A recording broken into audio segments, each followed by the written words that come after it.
Welcome to the Fully Mindful podcast. I'm your host, Melissa. I designed this podcast for you. I'm so happy you're here. We are talking about what it means to live with more intention, creativity, and authenticity so we can make aligned connections. I'm a neurodivergent lawyer turned coach who found the healing power of breathwork and the powerful impact of mindfulness as we navigate this wild and beautiful ride of life. Here at The Fully Mindful, we dive deep with inspiring guests, share solo mini-sodes that are packed with tools you can apply immediately, and I mix it up a bit with tangents and sidebars where my friend and host of the New World Normal podcast, Debbie Harrell, joins us for some down-to-earth, sometimes random, but always meaningful conversations. If you're ready to breathe, reflect, and grow, you're in the right place. Let's get fully mindful.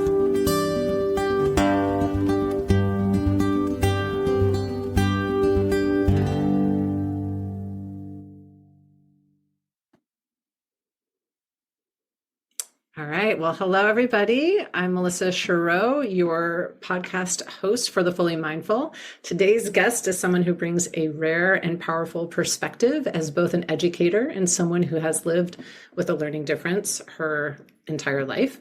Jill Rebholz is a longtime second grade teacher, literacy advocate, and fierce champion for kids of all abilities. She grew up navigating school with undiagnosed dyslexia and even undiagnosed deafness in one ear, facing labels, low expectations, and constant self-doubt. Yet, with the support of a few incredible mentors, her own grit, and a determined family, she not only carved a path forward for herself, but she has spent over 25 years making sure that students she teaches know their worth and that it goes far beyond test scores or labels. Her story is one of resilience, advocacy, and ongoing work of finding a belonging for herself, for her students, and her own family. I can't wait for you to hear this honest and inspiring conversation. So welcome, Jill. Hello. So good to have you here. And just for the listeners, I've got to say this is really exciting because Jill and I have actually known one another for quite some time. And Jill, you were my daughter's second grade teacher. So yes, you guys are one of my favorite families. Aw, I love hearing that. So I told our daughter, Amelie, that I was interviewing you, and she, of course, she's a teenager, and she's like, oh, cool. Cool.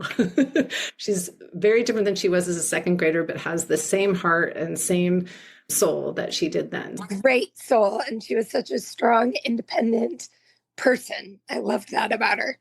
Yes. So here we are many years later. And if you could tell us what your early school experiences were and when you first started to realize maybe learning looked a little different for you. Yeah. Second grade was my pivoting year when things really got hard, when I really noticed things weren't the same for me as they were for the other kids in my class.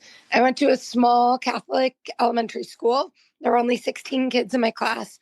In second grade, I had a really bad head cold and my ear started bleeding. And when I recovered, I told my parents I couldn't hear out of that ear anymore. And when we went to the doctor, he tested the wrong ear and told my parents that my hearing was fine. I just didn't understand the vocabulary they were using. So my parents reported that back to school and said, oh, we just need to use more understandable vocabulary. So people talked to me really slowly and enunciated and used simple words. And it felt awful. Yeah. And at the same time, my teacher was trying to inspire the 5 of us struggling learners in the group to do better. And her thought was we weren't trying hard enough. So to try harder, she named our reading groups and our math groups. Our reading groups were the Blue Jays for the kids who were succeeding and the Worms for those of us that were struggling. And our math groups were the Rainbows for those achieving and the Rocks for those of us who were struggling. So when you're told you're a rock and a worm at age 7, it hits pretty hard.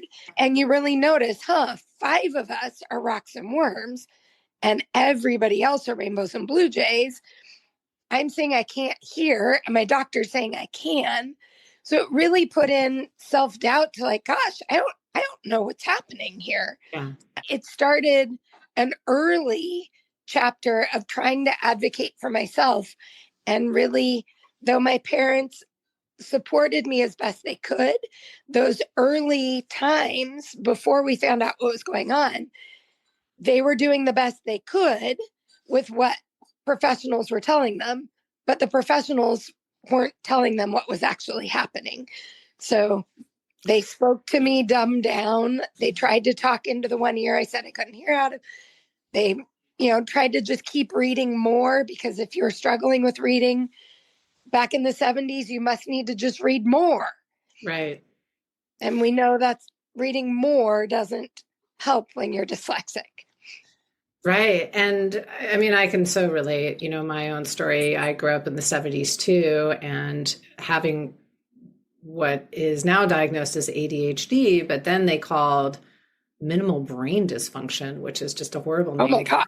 Worms and rocks. Minimal brain dysfunction. I'm glad I didn't know those words back then. But it was the same thing. It was like, we're going to put you in this. They wanted to put me in a special classroom for kids that had all sorts of different abilities that were very different from one another and didn't make a whole lot of sense. And I was fortunate that my mother advocated for me and I stayed in the same classroom, but I experienced exactly what you felt like. Like, I'm different. I don't know exactly why, and I don't know exactly what to do about it, but it doesn't feel right. And then, I don't know about you, but like, what did you do about those feelings? How did you advocate for yourself? Oh, I pretended to be sick a lot, like avoidance. As a dyslexic, typically we are very right brained. And so art was my strong point, creative thinking. It was kind of a double-edged sword because I had beautiful penmanship, but I couldn't spell to save my life. Right. So it was like this, I would take pride in the way my work looked, but nobody could read my work and when I was finally identified as dyslexic, I was in 5th grade and functioning at a 1st grade academic level. So I tried to compensate, tried to cover, tried to avoid. Yeah. I'm the youngest in my family by a significant amount. I have 3 older sisters, and I always felt my job was the cute little one to come in and like make everything better. And like when there's a problem, I come in and be the distraction. So it really felt like I was letting everyone down. In 1st grade, my mom had breast cancer and had a double mastectomy. So she was coming off of that while I was struggling in school and starting the struggle, which I'm sure my parents at the time questioned, oh, is this part of the ripple effect of that? Right. We know that those types of traumas do impact kids, and there's multi layers. And we know that kids with differences, or humans with differences, there's so many different layers and so many different ways things present, that I tried as a 7-year-old to figure out what was going on and continued. And it wasn't till 5th grade when I had this amazing teacher, Ellie Durr, the most amazing human on the planet. And I still say, I send her messages constantly saying, you changed my life. And we often don't think about people who work with little humans having lifelong impacts. But she was the first one who said, actually, I think you're really smart. And I was like, what? Because the teacher the previous year told me that I needed to learn to ask, do you want fries with that? And I came home and I'm like, Mom, what does that mean? Do you want fries with that? Now, as an adult, I understand she was saying I would never amount to anything. The best I could achieve would be customer service at a fast food restaurant. But I didn't understand that. And my mom simply said, that means she wants to talk with me. And my mom went in and let her know that that is not the way anyone would speak to my mother's daughter. So coming off that 4th grade year, I thought school got out at 3:30 every day. Even though it got out at 3:00, I never left the building before 3:30 because I always had to stay after to finish my work. The teachers wouldn't let me go home. They never modified anything. It was usually stayed after school until you finished.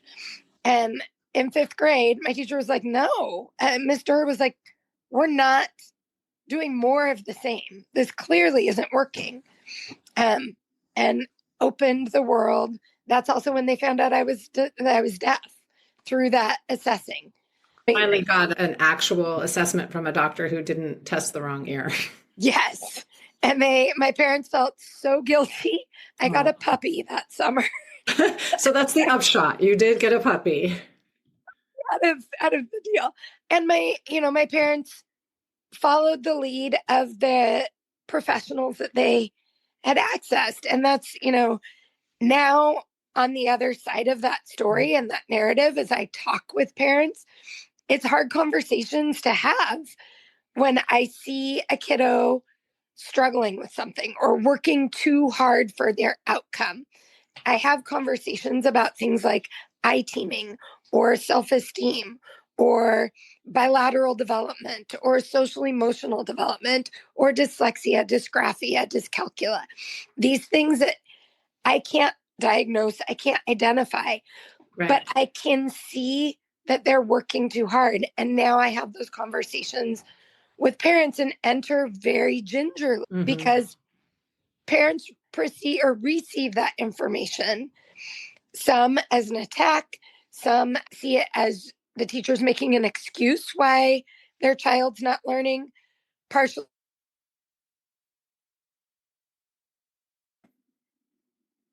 how they enter those conversations and the stigmas they have about them.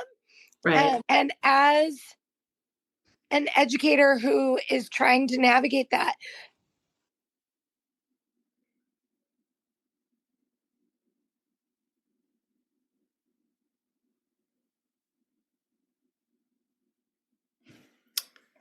Back to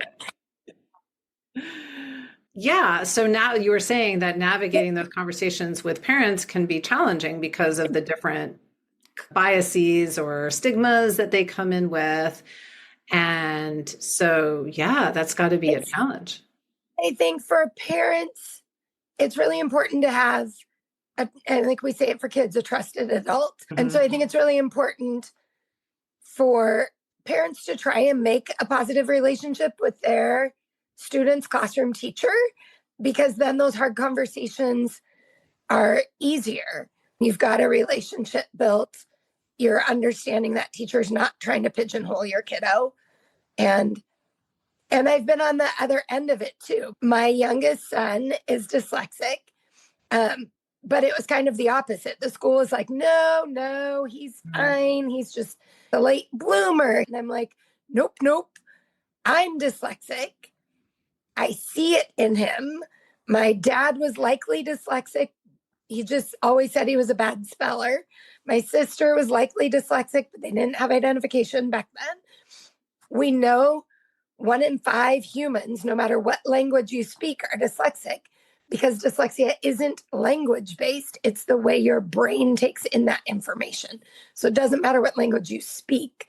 So having to advocate for my little guy was tricky and still is. He's in middle school now and still navigating that and supporting, and that balance of push and pull is tricky from a parent side.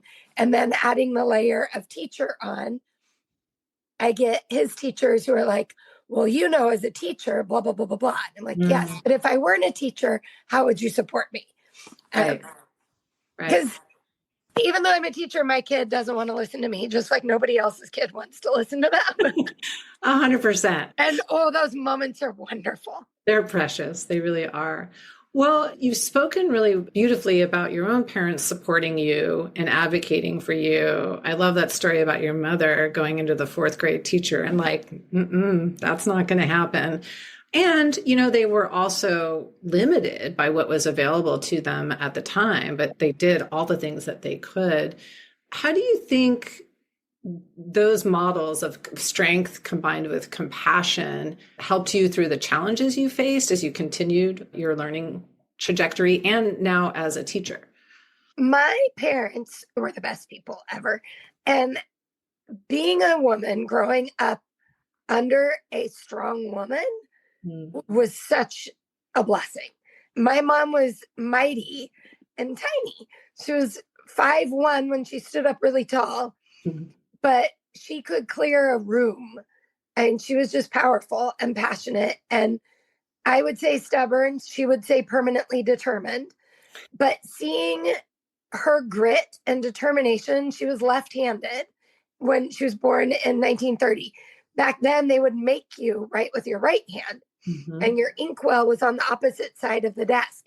She was so determined to stay left-handed that she ended up doing calligraphy and having beautiful penmanship, even though the odds were against her. And so seeing that my whole life, her grit and determination and fierceness kind of allowed me to push. Whereas I think other kids in my generation, parents were a little more compliant. I saw this push from my mom, and my dad was more of the silly, nurturing, snuggly one. So seeing their roles and how my dad was a college professor, he would bring home college kids all the time who were homesick or just wanted to hang out with the family or needed a board game. Having that kind of yin and yang of parents was really great. Also, I was born when my parents were 42 and 50. By the time I came around, nothing fazed them anymore. My 3 teenage sisters had done it all. I didn't have pressure.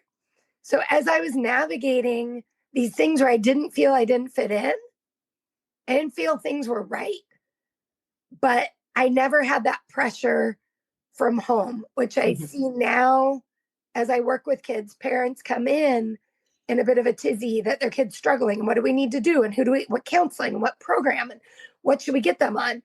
And their anxiety trickles down to their kiddos. Whereas my parents were like, okay, this isn't working. We're going to do the best we can. And my parents were very deeply religious, and they're like, they firmly believed that God had a plan and we would all work through this with that. And their ability to not get in a tizzy, I think, really was amazingly beneficial to me growing up, and now trying to remind myself, though I have my own anxiety issues, I do try and remember the simple things that I had growing up with my parents, the simple way that they would have honest conversations about my differences, about my struggles, while still holding high expectations, I think is the piece that I try and take on and move forward with my kids, both my kids in my home and my kids in my work. Let's take a quick break. Hey there, fully mindful listeners. Did you know that I host in-person breathwork sessions every quarter in Portland at Kiva's beautiful sanctuary in Northwest Portland and at Flow Yoga in Hood River? Each session is perfectly timed with the seasons, offering powerful themes like peace and renewal, awaken and align, fire and flow, gather and ground, and inner hearth. Together, we'll dive deep into the conscious connected breathwork to explore, release, and transform. Can't make it in person? No worries. I also host online breathwork sessions every third Thursday of the month, except during holiday months, with 96-hour replays. So wherever you are, you can still join in. Visit thefullymindful.com for all the details. Let's breathe together. Yeah, I mean, that makes sense. I love that honest conversation with high expectations. And I mean, I think that makes a lot of sense. And I've seen fellow parents, like you said, come in with a tizzy, and it's always from the right place, right? Like they want to do the best for their kids, and they're so worried. We live in a culture that's so competitive or seemingly competitive, and they're worried their kid's going to get left behind or their kid's not going to succeed. But like you said, the anxiety trickles down and the kids feel it, and they feel the pressure, and then they may inadvertently mask or engage in other behavior to try to make up for it whatever that means. And, it's just counter healing for the kiddo, and the parents don't even know it. And so but it is not, it's easier said than done, trying to walk that line of being a parent who loves your child and wants to do the best for them, but doesn't want to burden them with, the anxiety or the angst of trying to figure it all out. Well, and it's tricky. I have 3 sons. And so with them all being same gender, there's always inadvertently competition between them, whether whether it's out on the basketball court or who can get something done faster. Like, it just is who they are. But what I do have is a very typical firstborn, hard worker, rule follower, does what he's told, has good grades, but has good grades because he works really hard at it. Mm-hmm. I have a middle student or middle grader, middle-born son, who is very bright and super quick-witted, and academics are a breeze for him. He's skipping stuff all the time because it's so easy. As the kid who struggled, I look at him with envy constantly. Yeah. Then my younger kiddo, equally brilliant, struggles with reading and writing, struggles with executive function. And so when we get report cards, we have real conversations at our house about, I'm expecting you to do your best. Mm-hmm. And if you're working your butt off, you're studying, you're trying, and you do your test and you get a C on it and you gave it your all, kudos. That's what I want. I would rather have a hard-earned C than an easy A any day of the week. And when you're coming home and you have nothing to do and you're cakewalking through A's, it's just going to set you up to struggle later. I would rather have you struggle when the stakes are lower. But we have those conversations constantly about, but what is right for you? And what do you need? And, they each see the other sibling, see their strengths. But those invisible challenges, even they don't see. My middle sees that my oldest is so athletic. My oldest sees that my middle is so academic. My little sees that the other 2 are both so good with those things. My middle has super anxiety and really struggles with social interactions to the point of was not speaking at school for a couple years. And he looks at my little guy who struggles academically, but my little guy can walk into a room and within 5 minutes know everybody's name, have a connection with them, and have something set up to do the next day together. He has a gift of making personal connections. But he can't see that within himself because he sees what his brothers do that he can't. Right. That's something I think in my classroom, we're always talking about, instead of what makes us different, we talk about what makes us unique. And sometimes those things that make us unique are challenges. And sometimes those things that make us unique are strengths. And, that bittersweet, we don't appreciate the good things if we don't work through the hard things. And I'm hoping that society is moving towards a direction of embracing our challenges and our successes and seeing that that's what makes us unique and special. It's not, I think different just has this negative connotation. But different's wonderful. It's boring when everything's the same. Right. But again, easier said than done. Easier said than done. And I also hope that our culture, our society is moving in that direction, though I think parts of it are very off course and not moving toward that direction at all. So it's great that there are people like you working day after day in the classroom talking about what makes kids unique, and that it's both their strengths and their challenges. And so I'm wondering what else you might do in your classroom that might be different or that is helpful in encouraging kids to see their uniqueness. I make mistakes all the time, constantly. I make spelling errors. I Part of my dyslexia, rapid naming recall is really hard for me. So I often say the wrong word, or I'll say a word similar. I won't be able to remember a word. I fumble when I read aloud, though I love reading aloud. And I name it in front of my kids constantly. We talk about the power of yet. I have a giant poster in my room that just says yet, that I maybe not be able to do this yet, but I'm working towards it. And our kiddos in my room, I may not be able to do double digit addition smoothly yet, but I'll get there. I'm going to, and it's going to be hard work. But I think they see me make mistakes constantly. I apologize often, which I don't remember as a kid, my teachers ever making mistakes or ever apologizing when they did something or said something. I'm quick to answer something. I don't really listen to a situation because I've got to finish duty or get whatever. And I'm like, okay, we got to go. We're done. I make a point of circling back to them and saying, I'm really sorry that I couldn't hear your whole story. Can you share it with me now?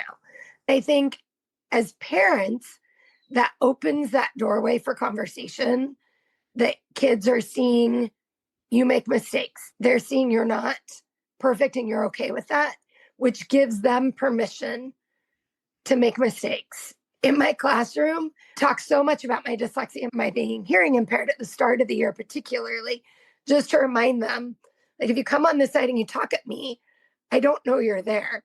And I always tell them every year, someone goes home and tells their mom I ignored them, and they're crying, and their mom calls and says, you're so mean, you ignored my baby. And I'm like, oops, they're on the wrong side. So remember, you got to come on this side. You got to tap me.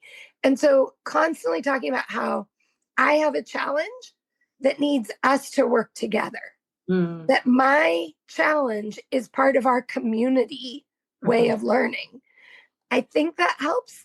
I don't think our daughter ever talked about a teacher more than you. She would come home and tell me what Ms. Rebholz said and the stories that you told and the things that you did, all very much in a positive light. And I think that makes a difference, right? Like you were, at least for her, and I'm sure for all the other kids that are there too, past and present, made a community. And it wasn't just, I'm going here to learn. I'm part of this community that we call, Room 10. Yeah. So I think just from our own experience, just to give you that feedback, like literally she would come home. I mean, down to the way that you eat your yogurt. She had it all nailed down. But more importantly, the story. 7 and 8-year-olds, they watch everything. But the stories that you told and that you shared about your own life, I think, and your kids and your experiences and your dyslexia and the way that you learn and the way that other kids learn and their strengths, I think made, like you said, it gave permission for the kids in that class to be who they really are and not worry about making mistakes so much. And in fact, being encouraged to do it, right? Like that's how we talk about that. You probably already know this. When you make a mistake, your brain learns from it, even if you don't know you've made the mistake. And we talk about that in second grade. Like a mistake is such a gift. It's a time you grew, even though you didn't even know it. Yeah. Yeah. So you also have something you lead called the Lunch Bunch. Can you tell me a little bit about that? Yes. So I started a couple of years ago. We had some kiddos. We know 1 in 5 kiddos are dyslexic. And that year I had 25 kids in my class. 5 kiddos were identified during that school year. And those identifications are confidential, right? So I talk about my dyslexia and kids have an opportunity to talk about theirs, but nobody wants to be like, oh yeah, me too, right, when they think everybody else does it. And so I started doing Dyslexia Lunch Bunch. And those 5 kids came in once a week and we ate lunch together and we watched TED Talks, we watched YouTube videos, we read books. And it got to the point where these kids were watching really sophisticated TED Talks with brain scans of how the dyslexic brain works. And it was so powerful because we would each claim our dyslexia. So I'd be like, they would talk about the way some dyslexics see this way, print presents this way. And I'd be like, oh, it doesn't do that to me. And they would go, oh, when I read, the letters bumble together. Or when I read, I can't keep track of the lines. And it was empowering them to claim what was going on in a really safe place. That those kiddos are now in fourth grade. We did lunch bunch all second grade, all third grade. They're in fourth grade now, and we've started it back up again with third graders and second graders. What a gift for those fourth graders to be able to pass down their experiences, for those second graders to be like, hey, look, there's somebody whose brain works like mine. And we've also talked about how dyslexia is called a disability and how none of us like that feeling. We like the word difference, but that word disability gets us services. Right. Whether that's right or wrong. Right. And it is something that we are abled differently at. And so we've really kind of disaggregated that word and attacked it from various angles to empower them to not be ashamed of that disability label, that though we talk about it as differences, that word disabled helps us. It gives us opportunities that we need that wouldn't be there otherwise. I wish I had had it when I was a kid. It sounds really great. I wish I could do more of that. Like that's the bummer with teaching, is there's so many ways we could make these wonderful connections and do these awesome opportunities, but we're so shackled by curriculum and minutes and access and staffing. And, when I do the lunch bunch, one of my teaching partners has taken on my recess duty that day so that I can skip recess duty and do this instead. So it takes that community where my challenge, my kiddos' challenge, is a challenge I'm taking on. It's part of our Riki community challenge that my staff steps up for. Yeah. Well, and you've been candid in other areas about, how broken the system is. And you were just talking about it just now, especially for kids with invisible challenges like dyslexia or anxiety or ADHD or, any form of neurodivergence.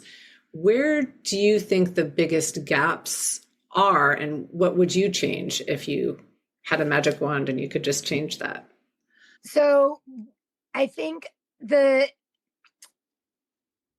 teacher programs are coming along and starting to embrace things like science of reading and how our brain processes language. And I think that's helping. So we're getting teachers coming in who have better tools in their box. Does that make sense? Yeah. The bureaucracy of the systems is atrocious. And dyslexia in and of itself does not qualify a student for learning support. Dyslexia is a learning difference that with the proper instruction is manageable. But we don't have every classroom teacher trained in the proper way to be teaching dyslexic kids, which actually is the best way to be teaching all our kids. Like what we know about science of reading and Orton-Gillingham approach is great for our kids on the autism spectrum or ADHD kids. It's more kinesthetic. It's more vocabulary building and background building and tying in story and language and really, really explicit phonemic and phonetic instruction. So it's what's best for all students. But our system works in such a way that kids have to have a difference. They have to have a cognitive strength and a difference. And that difference has to be about 2 years. And so for dyslexia especially, it's frustrating because we can do brain scans on preschoolers and see the way language processes in their brain and know they are dyslexic.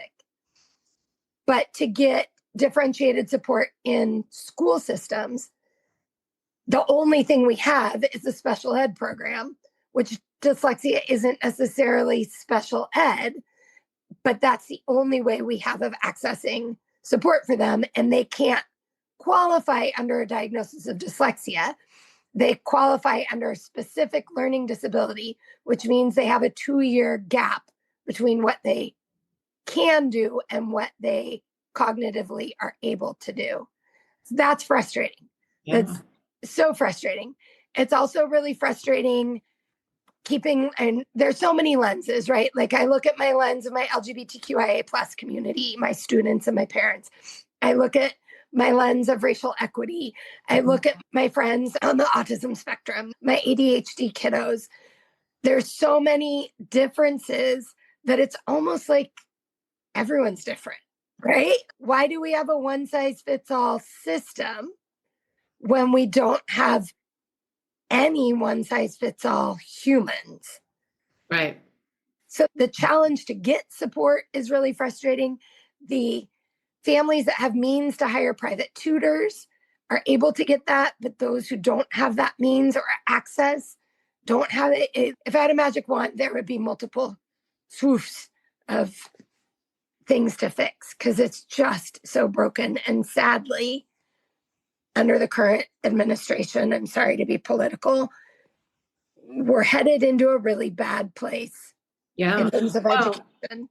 I mean, you're right, especially when we have a Health and Human Services secretary who is essentially demoralizing and degrading toward anyone autistic or anyone with mental health or any mental health condition.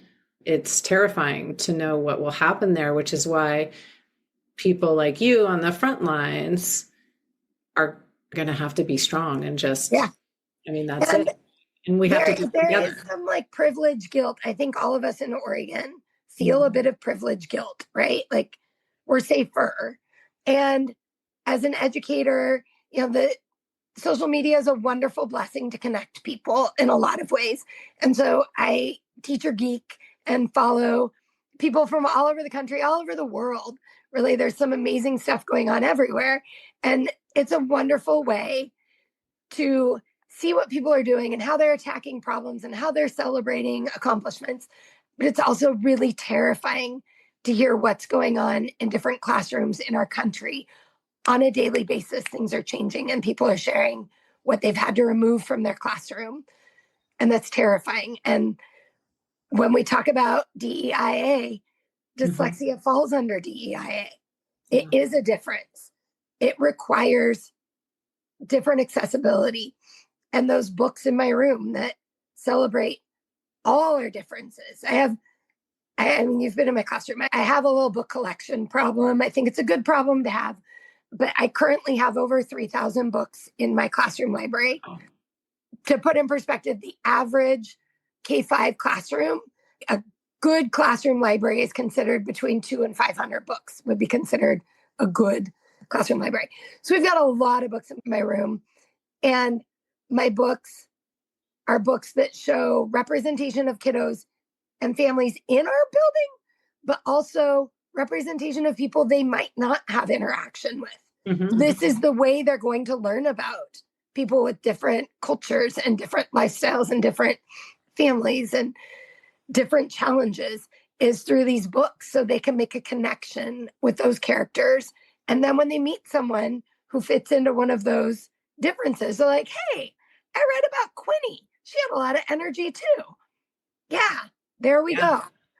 The scientific studies have shown that the more that people read fiction specifically, rather than nonfiction, the more developed their compassion will be, right? Which makes sense, the way that your brain processes fiction, the connections that have to be made and the inferences that have to be made. Right. And so, yeah, that's amazing that you have that many books. And we do face so many challenges as we move through the current administration and beyond. So I guess I wondered how, this idea of kind of advocating for your own kids, the kids in your classroom, maybe kids you don't even know, how has your journey as a mother deepened or changed how you approach advocacy in education? Let's take a quick break. So what if you could escape to a peaceful retreat without booking even a flight? This June, just a short drive from Portland in the Gorge, I'm teaming up with Kate Yuska of Mystical Rituals to bring you the Sanctuary Retreat, a weekend together for deep rest, connection, and presence at Trout Lake Abbey. You'll experience vinyasa and yin yoga, guided meditation in a sanctuary that looks straight out of the Lord of the Rings, transformative breathwork, and nourishing meals to feed your body and soul. And at night, you'll rest under some of the most beautiful skies in the Pacific Northwest, maybe even spot a UFO or two. Who knows? No distractions, no stress, just space to breathe, move, and be. Join Kate and me this June at Trout Lake Abbey. Your sanctuary awaits. Spots are limited, so reserve yours now at thefullymindful.com. It's funny. We had a kiddo once whose mom was a single mom and her work shift got switched. So she wasn't able to pick him up after aftercare anymore. She was having to pick him up at noon every day. And I was like, this isn't working. And I'm not super good at following the rules. I mean, I follow them. I just also push the boundaries. Yeah. And so, well, this mom was on this weird shift and it was just a couple of months and then the shift would change again. The kiddo was going home and being babysat by a neighbor. And I was like, I need the kiddo at school. So I said, what if I drive him home after school? Mom signed a waiver. He's going to say, I'm going to drive him home. But at the time, we only had one car in our family. So my husband would pick my kids up at their school. They got out 20 minutes before my school got out. Then they would all drive up, pick me up and this other kiddo. And then we would drive that kiddo home. So my three and that one were all kind of in about the same age. And they were having a conversation in the back of the car one day. I was driving. That kiddo said, I just want to tell you guys, thanks for sharing your mom with me. I really like having her at school. And my kiddo, well, you see my mom more in a day than we see her. And I ugly cried in the front seat, right? Yeah. Like, these are all my kiddos. And I think that when people say, oh, it's not personal, it's, the teaching policy or, oh, whatever. That's the weird thing about teaching as opposed to other professions is it's all personal. Mm-hmm. It's all relationship based. It's all personality based. Like right. The way we make connections with our students is that personality. And so being a mom, I think just deepened that piece where I know, there's times when a kiddo just needs, I had a kiddo come in just last week, was having kind of a cruddy time at home and didn't have enough to eat. And I was like, okay, let's get you food. And the kiddo just said, can I just give you a hug? And they said, yes, you may. And typically as teachers, we get side hugs, right? They hug us at our hip. We keep all our body parts safe. I was sitting. So I went to stand up to give the kiddo a side hug. But before I got up, the kiddo had full hug around my neck and just didn't let go. And I think as a mom, I get it, right? Like I get when you need to just be reminded you're somebody's baby. And for this 12 months, you're my baby. And I always say, once a room 10 kid, always a room 10 kid. And as you say, people that I don't know, I have families who I had a sibling in room 10, and then they've left and gone to another school, and then have reached out and said, hey, my younger kid is showing some issues with their penmanship. And I remember you talking about dyslexia. Would you mind sharing some information with their teacher? So I've had conversations with teachers from other schools, like not even in PPS. I've had people reach out who are in high school, parents reaching out and saying, hey, I remember this. Can you help me through this? I'm like, sure. And I don't have all the answers, but I'm happy to be a part of your family's system, right? Yeah. I'm honored to get to walk alongside your kiddo as they bravely take these leaps and bounds in second grade.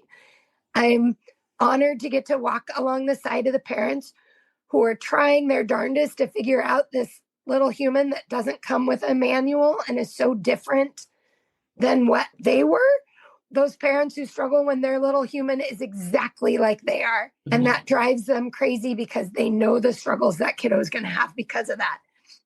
And I really take it as a privilege to get to be a really intimate part of people's lives for a year. And some families, it stays longer than a year. Yeah, I was going to ask, do you ever get visits from kids who were in your class 10, 15 years ago? I do, especially because we work right next to the high school. Mm-hmm. So I get the high school kids coming down. I'll get messages through social media from people saying, I don't know if you remember me, but I have parents reach out occasionally through social media or even through my PPS email. I'll still get messages. Portland Public Schools. Yeah, Portland Public Schools. I'm unconventional in that as long as I can remember, I've shared my cell phone number with my families.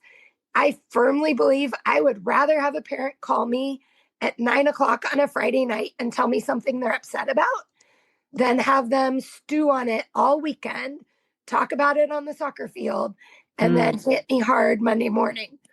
Yeah. I would rather, and I tell them, like, send me a text. I'm available for Zooms or phone call or whatever. I've only had one family in 20 some years of having cell phones abuse that. And I was like, it's 1 year of abuse. It's not the end of the world. But because of that, I get parents sending me text messages saying, hey, just wanted to show you we're at the river. Do you remember when you taught about erosion? My kid was just reminding us about the experiment. It's fun to know that there is that connection because those kids and those families always are a part of my heart. And so it's fun to know that you're not forgotten, even though you just worked with them when they were little. Never forgotten, that's for sure. So I guess I would ask you, despite everything you see in the system today and the direction that some of this country is going in, what keeps you hopeful or anything that reminds you that change is possible? My kiddos, 7 and 8-year-olds, it blows my mind how, and part of it is the innocence of youth, right? Yeah. And part of it is I work in Portland, Oregon, right? We're very liberal city, a very inclusive city. We haven't always been, and we have a horrible racist history. But for the most part, we're very liberal leaning. And because of that, we have parents who have a lot of really open conversations with their kids. Their kids are going to protests. They're hearing about these things and they're participating in those conversations. And so we had Earth Day last week.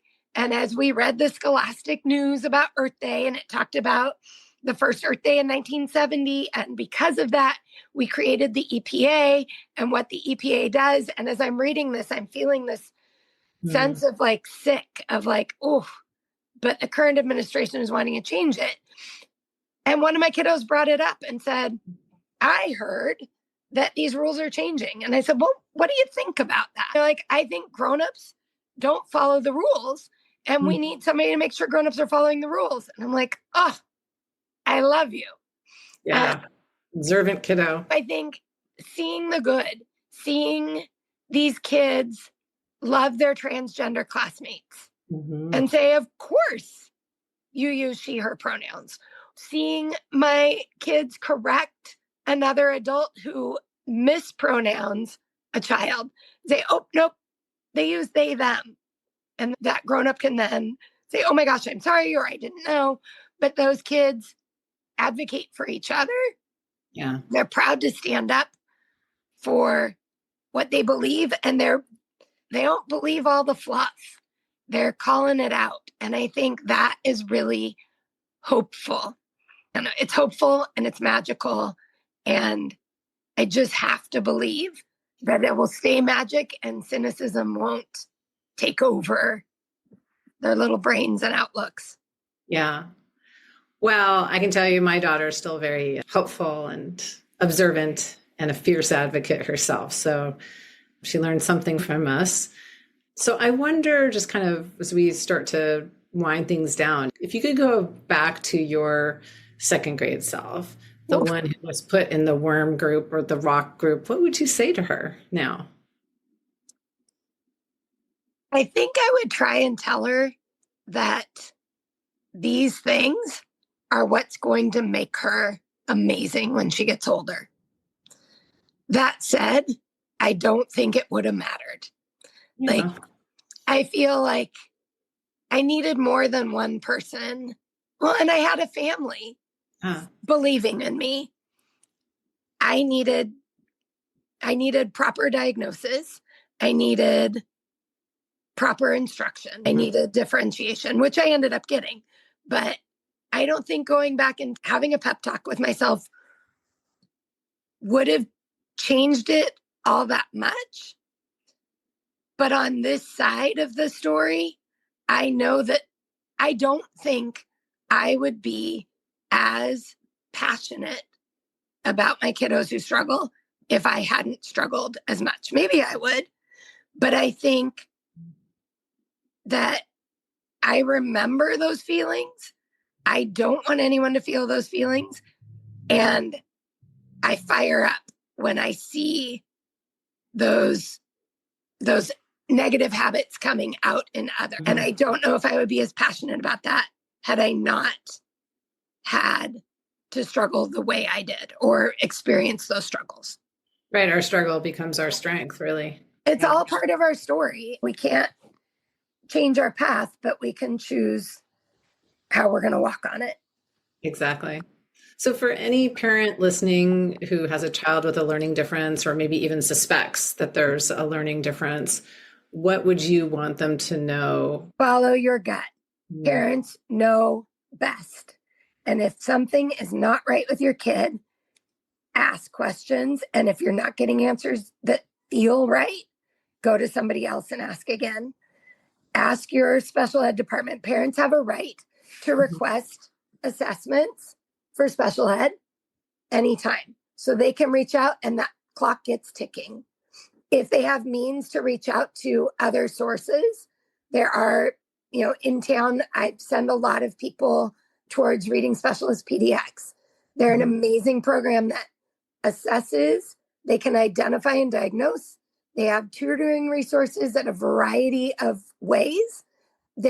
Barb Steinberg is there and she is amazing. She's a parent, a former classroom teacher, and just a brilliant person who now is running this company and creating legislature to support better laws for reading and reading instruction. So I think every city has dyslexia supports and has those things. It's hard to find sometimes, but finding the ways and asking, saying, I don't have means to pay $2,500 for this assessment. Do you know somewhere that could help me? Check with your pediatrician and say, hey, my kiddo is struggling academically at school. I'm really concerned it's going to start affecting their social emotional. Can you push this through as a medical issue? See where those loopholes are. Every insurance, every doctor, every state, every plan is different, but parents know their kids best. And if something isn't right, don't sit back and accept it. Keep pushing, keep asking the questions, get second and third and fourth opinions. And that said, if your teacher is saying, no, your kid's just not doing their work, that's another story. If you feel like your kid's working too hard for the outcome, don't back down. And how would you, if you had anything to say to these parents about how they should interact or could help interact with their children about this, what would you convey to them? Oftentimes when kiddos get identified with some kind of difference, parents don't want them labeled. And I am the polar opposite. They think, oh, this label is going to be this negative thing. I 1000% feel by letting them know they don't have a label, they have a learning difference. They have something very different about them. And the challenges that they experience are not their challenges. It's the challenges of dyslexia. Mm-hmm. Their struggles in spelling aren't because they are a bad speller. Their struggles in spelling is because their dyslexic brain hasn't learned those spelling rules yet. Nobody would think twice about telling their child they were diabetic. Nobody would think twice about getting insulin. Okay, maybe not nobody. Most people would not think twice about providing medical services to their child and medications for diabetes. But when we identify somebody with ADHD, there's this panic of, I don't want a label, I don't want medications, I don't want this. Be open, have conversations, explore all the options, but let your child know that the behavior that they're experiencing isn't their behavior. They aren't being naughty, they aren't being bad, they aren't being disrespectful. Their ADHD brain causes them to move more. Their ADHD brain causes them delayed auditory processing, so listening to directions takes them longer. It's not them having a problem. It's the way these differences impact their journey. And every kid that I have had where parents have told them, hey, you learn with dyslexia, have this relief of, I'm not dumb. There's a reason things are hard. I think that is the biggest gift parents can do, is allow their kids to know it's not an excuse. You don't stop working at it, but there's a reason you're having to work harder. And kudos to you for stepping up and doing it. Good on you. Right. We work hard on ourselves, but we don't be hard on ourselves. I love that. Oh. I want to thank you for sharing your story with honesty, vulnerability, and strength today. Is there anything that you were hoping we were going to talk about that we didn't get to talk about? I just appreciate getting to share my story and my hopes for my students. Hopefully parents get a little nugget out of it. I think so. I think, your personal journey and the journey that you shared about your classroom shows what's possible when someone is seen and believed in and has supports that they need. And I think it's a powerful call for us all to do better as teachers, parents, friends, fellow humans. And so I guess I would say for anyone listening today, whether you're walking through your own learning difference or raising a child with one, or even suspect that your child has one, or just want to understand better, I'm hoping Jill's story, I know it has for me, but I'm hoping that Jill's story is a good reminder that worth is not measured by test scores or neat little boxes or labels. It's kind of found in the messy, beautiful, resilient work of being ourselves. Right? Yeah. Well, thank you so much, Jill. It's been a pleasure to have you on today. I can't wait for people to hear this. Thank you so much for having me. Yeah, thank you.